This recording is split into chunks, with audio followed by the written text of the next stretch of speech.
नमस्कार साथियों। आज फिर से स्वागत है आपका अपने YouTube channel Saddam sir official पर। हम लोग आज देखेंगे कक्षा 5 का कौन सा विषय है, हिंदी।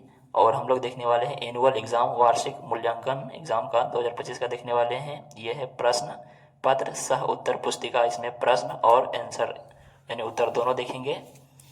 तो पहला प्रश्न है, कोष्ठक में दिए गए शब्दों में से सही शब्द को चुनकर रिक्त स्थानों को क्या करना भाई, रिक्त स्थानों की पूर्ति करना है। इसमें आपको कुल 5 प्रश्न देखने को मिलेंगे और सभी प्रश्न पर, हर एक प्रश्न पर 2 अंक दिए गए हैं और कुल प्राप्तांक 10 है।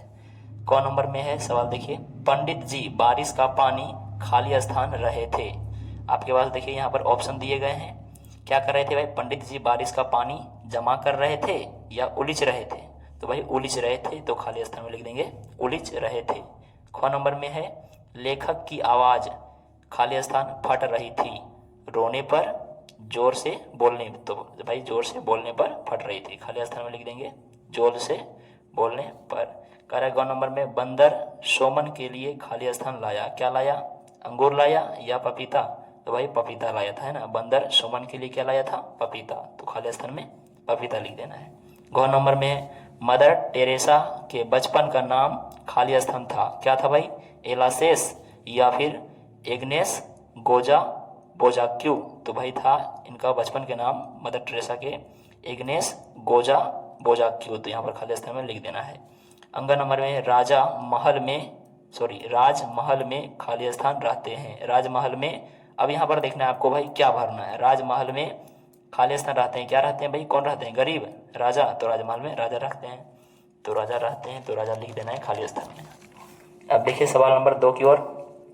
दिए गए कथन के सामने सही के लिए सही तथा गलत के लिए गलत का चिन्ह लगाइए। अब यहाँ पर भी आपको कितने प्रश्न, 5 प्रश्न देखने को मिल रहे हैं और प्रत्येक प्रश्न पर 2 नंबर दिए गए हैं और कुल नंबर कितना है, 10 है ना। तो पहला सवाल है, कन्हैया के पास एक बांसुरी है। कन्हैया के पास एक बांसुरी है ना भाई, बांसुरी है, तो सही कर देंगे। फिर कह रहा है ख नंबर में, पिन कोड 6 अंकों का होता है। पिन कोड कितने अंकों का होता है भाई, 6 अंकों का होता है, सही है, सही का चिन्ह लगा देंगे। ग नंबर में, आज़ादी में जीवन कविता के लेखक वीरेंद्र झा हैं। एक कविता है जिसका नाम क्या है भाई, आज़ादी में जीवन। इस कविता के लेखक वीरेंद्र झा हैं, तो नहीं है, तो गलत का चिन्ह लगा देना भाई, नहीं है तो। घ नंबर में है, परीक्षा कहानी जातक कथा है। परीक्षा जो है ये कहानी कौन सी कथा है, जातक कथा है, तो जातक कथा है, तो भाई सही का चिन्ह लगा देना है इसके बॉक्स के सामने। अंग नंबर में, वर्ली चित्रकला बिहार की चित्रकला है। क्या ये वर्ली चित्रकला बिहार की चित्रकला है, नहीं है भाई, तो यहाँ पर गलत का चिन्ह लगा देना है। अब हम लोग देखते हैं सवाल नंबर 3 की ओर। स्तंभ अ का मिलान किससे करना है, स्तंभ ब से करना है।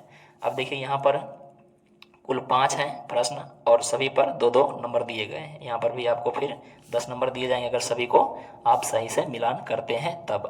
क नंबर में है, जो कुछ ना जानता हो उसको क्या कहते हैं भाई, अब इधर देखना है, जो कुछ नहीं जानता हो उसको क्या कहते हैं, तो उसको कहते हैं भाई अज्ञानी। तो क का मिलान किससे करना है, 2 से, यानी कि ये 2 नहीं लिख देना है। ख में है, जिसका कोई सहायता करने वाला नहीं हो। जिसका कोई सहायता करने वाला नहीं, उसको क्या कहते हैं, देख लीजिए। अब असहाय बोलते हैं, तो असहाय ख को 3 से मिला देना है। फिर देखिए ग नंबर में, अमृत का विपरीतार्थक शब्द। अमृत का विपरीतार्थक उल्टा शब्द है ना, तो अमृत का उल्टा शब्द इधर से खोजिए, क्या है भाई, विष है, तो लिख देना है विष, क्या इससे मिलान कर देना है।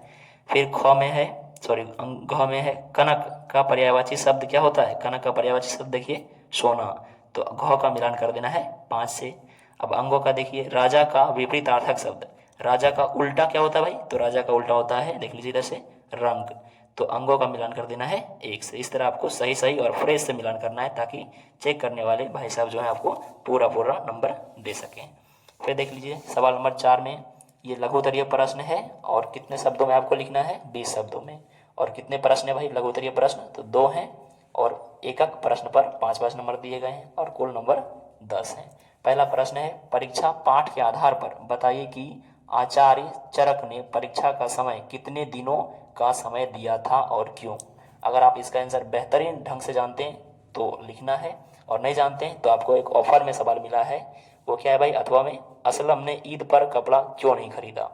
अगर आप इसका आंसर जानते हैं तो आप लिखिए, तो हम जानते हैं भाई इसका आंसर, देखिए हम लिखे हैं असलम की माँ ने जो पैसा असलम को दिया या असलम को दी थी कपड़ा खरीदने के लिए, उस पैसा को असलम ने अपने दोस्त मोहन को उनके पिता के इलाज के लिए दे दिए, जिसके कारण असलम के पास कपड़ा खरीदने के लिए पैसा नहीं बचा और वह ईद पर कपड़ा नहीं खरीद सका। अगर आप इस तरह लिखते हैं अच्छे हैंडराइटिंग के साथ तो आपको पूरे पूरे नंबर मिलेंगे।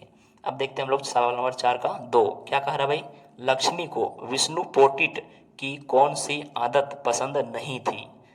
तो भाई आप अगर जानते हैं तो इसका आंसर लिखिए या फिर आपको दूसरा सवाल में दिया गया अथवा करके फरियादी ने राजा से क्या फरियाद की। तो आप इन दोनों में से जो बेहतरीन ढंग से जानते हैं सवाल का आंसर उसको लिखिए। तो हम जानते हैं भाई सवाल नंबर 4 का 2 बेहतरीन ढंग से, तो उसको लिख रहे हैं क्या, लक्ष्मी को विष्णु पोटिट की तंबाकू चबाने की आदत पसंद नहीं थी। उन्हें यह आदत बिल्कुल अच्छी नहीं लगती थी क्योंकि इससे स्वास्थ्य पर बुरा प्रभाव पड़ता है और यह गंदी आदत मानी जाती है। बिल्कुल सही बात है भाई। तो आप इसको आराम से एक बार समझ के पढ़ के खुद से भी लिख सकते हैं ना।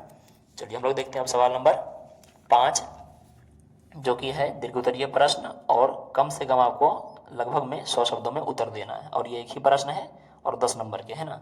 पहला सवाल है, जलीय जंतुओं को यदि स्थल पर रखा जाए तो उन्हें क्या क्या कठिनाइयाँ आ सकती है। अगर आप जानते हैं भाई जलीय जंतुओं को स्थल पर रखेंगे तो क्या क्या कठिनाई आ सकती है तो इसका आंसर लिखिए, या फिर अगर आप नहीं जानते हैं तो आपके लिए दूसरा सवाल यहाँ पर हाजिर है। क्या है दूसरा सवाल, आज़ादी में जीवन कविता का अर्थ स्पष्ट कीजिए। अगर आप इसका कविता भाई अगर आपको याद है तो इसको लिख दीजिए। कह रहा भाई आज़ादी में जीवन कविता का अर्थ स्पष्ट कीजिए और इस अर्थ में आपको लिखना है क्या भाई, देखिए अगर हम इसका आंसर जानते हैं तो ऐसे लिखेंगे, आज़ादी में जीवन कविता स्वतंत्रता के सही अर्थ को समझाती है। यह बताती है कि सच्ची आज़ादी केवल बंधनों से मुक्ति नहीं बल्कि जिम्मेदारी और अनुशासन के साथ जीने में है। यदि स्वतंत्रता का सही उपयोग किया जाए तो यह व्यक्ति और समाज दोनों के लिए लाभदायक होती है, लेकिन अनुशासनहीन आज़ादी अराजकता ला सकती है। कविता हमें अपने अधिकारों के साथ कर्तव्यों को निभाने की सीख देती है जिससे देश और समाज प्रगति कर सके। निष्कर्षतः या निष्कर्ष में भाई सच्ची आज़ादी वही है जिससे हर व्यक्ति नैतिकता, सदाचार और सामाजिक जिम्मेदारी को समझते हुए जीवन व्यतीत करे। आपको इस तरह अच्छे ढंग से अच्छी हैंडराइटिंग से साफ साफ फ्रेश में लिख देना है। और यहाँ पर आपको भाई कितने समय देते हैं तो एग्ज़ाम हॉल में आपको 2 घंटे मिलते हैं। इसको आपको 2 घंटे के अंदर में अगर बेहतरीन ढंग से लिख देते हैं तो अच्छी बात है। यहाँ पर आपको अपना नाम लिखना है और कौन सा भाई क्लास में आप पढ़ते हैं वो लिखना है, वर्ग क्रमांक रोल नंबर लिखना है और विद्यालय का नाम लिखना है, संकुल का नाम और फिर प्रखंड जिला का नाम लिखना है। अगर ये वीडियो आपको अच्छी लगे तो लाइक कीजिए, शेयर कीजिए और चैनल पे नए हैं तो सब्सक्राइब करना ना भूलिए।